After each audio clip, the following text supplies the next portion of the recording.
কিন্তু লাফাই কিন্তু লাফায় কিন্তু। সাবধান কিন্তু কি ব্যাপার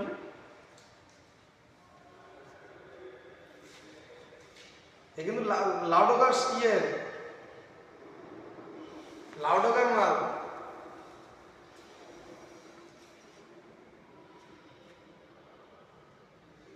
এই মাল এই যে অনেক আছে। আমি কিন্তু এর আগে একদিন ওই জায়গা থেকে ই করেছিলাম, সে মালটা সবুজ ছিল। দেখো এটা কিন্তু বেশি কারণ লাউডোগার মাল তো। হ্যাঁ এটা কামড় দিচ্ছে, ও ইয়ে করতে পারছে না। এইরকম উড়ে উড়ে যায়। হ্যালো, এখানে আসলে যমুনার এখানে একটা সাপ সেল লাউডোগাম নাই, দেখো ঢুকছে। এই যে আমরা যেখানে ইয়ে করি তাদের এসো। হ্যাঁ, এই দেখো ওই যমুনা হলটা আমার পাশ যেখানটা গলিটা আছে আমাদের ওই ভিতরে যমুনা হলের ভিতরে। হ্যাঁ,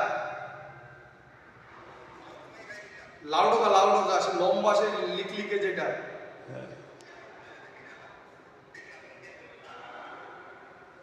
তাড়াতাড়ি আসো।